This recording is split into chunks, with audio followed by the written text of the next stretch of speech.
disappointing result less than 48 hours ago, Ibby. Had time to reflect on it. What's your thoughts? Yeah, absolutely. I mean, very disappointing given that we had, what I would consider to be a strong first half.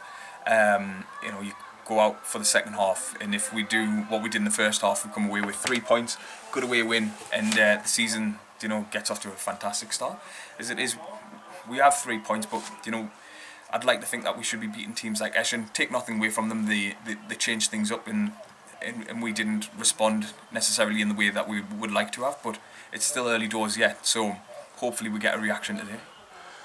Tactically, second half, do you think, obviously they went a bit long, do you think they bullied us a little bit at the back second half, or with hindsight? I know it's easy with hindsight. Absolutely with hindsight. They played to their strengths, and in doing so, they found maybe the one element of our game or within our squad that we don't always have, which is height, and they really focused on that, and again, taking nothing away from them, if they've highlighted that and then focused on it, there's not a great deal you can do. There's certain things in football where you can, if he's pacey, you drop a little bit deeper, or if he's good on the ball, again, you maybe have to get in and amongst them. But if someone's genuinely a big lad and got that kind of aerial presence as they did, then you can't necessarily coach that on the day. So that's just unfortunate how things transpired. I think for me, what I was more disappointed at is that we then didn't kick on, and that's what we'll absolutely demand from the boys today, is to sort of say, right, you will go behind in games and you will concede equalisers in games. It's how you react.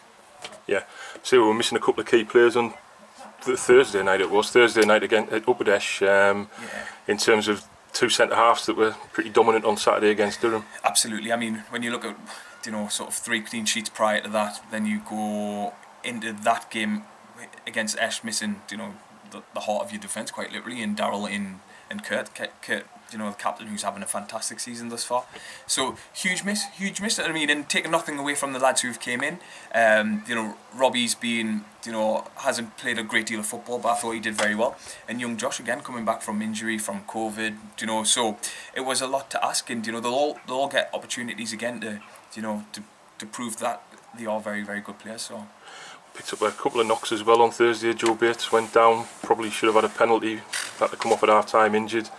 What we're looking like today, team wise? So, again, it starts to accumulate. You have a couple of lads isolating, a couple of knocks, a couple of niggles, and you go from looking at a squad of 20 odd players to we're down to 16 today, and that in itself is why you have to carry a fair few players. Very, very, very gutted about Joe. I think Joe got off to a flyer. I think he was an absolute threat in the first half. Yeah. He absolutely should have had a penalty that was highlighted on the video that we've seen afterwards. Very disappointing that the referees missed that. But again, you can't focus on the faults of the ref. We can go on and go again. But with regards to Joe missing today, hopefully he'll find a little bit of get a bit of treatment and be fit, if not midweek following Saturday. Right. Okay, thanks very much, Ibby. Good luck, and we'll have a chat at 4:45, something like that. Fingers crossed it's a good chat. Okay, cheers, mate. Cheers, man.